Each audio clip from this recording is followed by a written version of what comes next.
from 2017, titled Flatliners. This is a spoiler content video. The movie is about 5 medical students, obsessed by what lies beyond the confines of life, embark on a daring experiment. By stopping their hearts for short periods, each triggers a near-death experience, giving them a first-hand account of the afterlife. Enjoy the video and let's begin. The film opens with Courtney Holmes, driving with her younger sister. When Courtney is momentarily distracted, she hits a truck and swerves off a bridge and into the lake, causing her sister to drown. 9 years later, Courtney is a medical student. She is examining a patient who asks her if she lost someone. We also meet her colleagues Marlo and Ray, who are handling a patient that was just in an accident. Courtney is in the library doing research on the afterlife. She hears another student, Sophia, crying from being overwhelmed by her work, as well as pressure she gets from her mother. Courtney talks friendly to her and hangs out with her outside the library. The students are listening to a lecture from Dr. Barry Wolfson and get chewed out for not knowing what he expects them to know. During lunch, Courtney finds her colleague Jamie, and invites him to join her in the basement later. He follows and finds Courtney there with Sophia. Courtney tells the two she wants to perform an experiment to document what happens to someone after they die. So she asks that they use a defibrillator to stop her heart for 60 seconds and document her brain activity. Use a defibrillator to stop her heart for 60 seconds and document her brain activity. Jamie and Sophia do so, and Courtney experiences a surreal out-of-body moment in which she finds herself on the roof of the hospital where she had never been. After 60 seconds, Jamie and Sophia are unable to revive Courtney immediately and they begin to panic. Sophia sends Ray a message that says hurry and come to the basement. Ray finds them and helps them revive her. With Marlo, the gang sees the scan of Courtney's brain to see that her hippocampus and amygdala appear enhanced. The next day, Courtney brings bread to class using an old recipe from her grandmother. She even answers questions in Wolfson's class that the other students couldn't have guessed, to Wolfson's own surprise. Later, Courtney manages to play a piano piece perfectly. The others determine that her flatlining has enhanced her capabilities.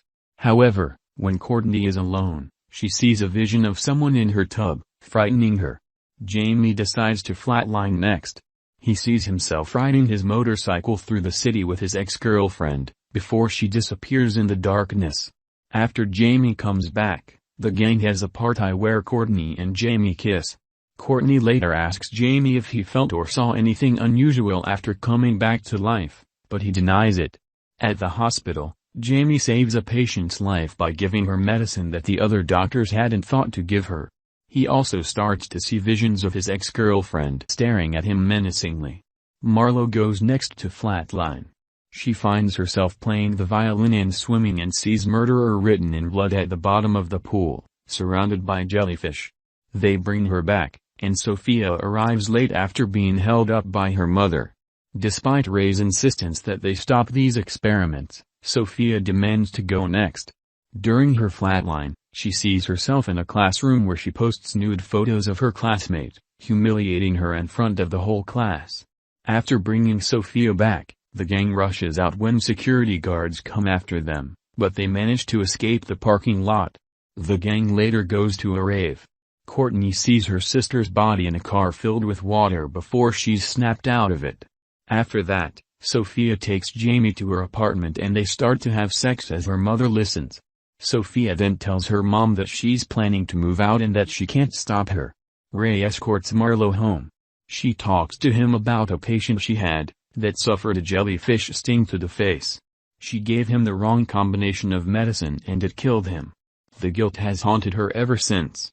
Ray consoles her and they start to hook up. In an extended flashback, we see that Courtney was on her phone while driving, which caused her accident that killed her sister. Jamie is in his boat and hears what sounds like a baby crying. He opens up the space where he hears the crying, but there's nothing there. He then gets a call from Courtney, who says she saw her sister and is now freaking out. She asks Jamie to come to her apartment. Courtney makes a video explaining that she never did the experiment for science, she did it just because of her sister. She becomes terrified as she feels she is hearing noises. Courtney sees her sister again and she runs to the fire escape. Her sister appears again, she pushes Courtney and causing to fall to her death. Courtney's friends learn about what happened the next day. Wolfson asks if they knew if something was wrong with her, but they deny knowing anything, worried that their experiment will get them expelled. Marlo later goes to the morgue to retrieve Courtney's phone. She opens up the drawer with her body in it and looks at her sadly. Jamie is once again haunted by the vision of his ex-girlfriend, to the point where she stabs his hand.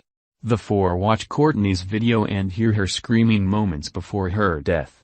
They then come clean to what they had done in the past. Jamie admits to abandoning his girlfriend when she got pregnant because he got scared. Sophia confesses that she was jealous of a classmate having a higher GPA, so she hacked her computer and sent out the photos to ruin her life. Sophia also sees a vision of her being taunted for having loud sex with Jamie. Ray and Marlo get into an argument when he finds out she changed the patient's cause of death to avoid facing her mistake. Jamie and Sophia set out to make amends with those that they wrong. Sophia manages to find that girl named Irina and admits to her what she did and apologizes to her. Irina is hesitant, but she forgives Sophia. Later, Jamie goes to find his ex-girlfriend Alicia, and meets their son for the first time. He tries to apologize, but she won't listen to him. Marlo drives away and is attacked by a vision of that patient named Cyrus, trying to suffocate her with a plastic bag, causing her to nearly hit restaurant patrons. Ray, Jamie, and Sophia frantically try to find Marlo after a message that she sent to Ray. Ray finds her car in the hospital parking garage and realizes where she is. The three rush to the basement to find that Marlo has already flatlined herself. She tries to find Cyrus and ask for forgiveness, but Cyrus attacks her. Marlo's friends try to revive her but she won't wake up. Ray grabs a needle and injects adrenaline into her heart. Marlo starts to get pulled back to life when she sees Courtney telling her she needs to forgive herself. Marlo then wakes up. The four give up on flatlining for good, throwing away the evidence and a laptop into the ocean. Jamie resolves to stay in the area to be near Alicia and their son. The friends go to a restaurant where they hear the piano piece that Courtney played. They then drink to her memory. Make sure to like and subscribe and turn on the notification bell so you can watch more videos like this.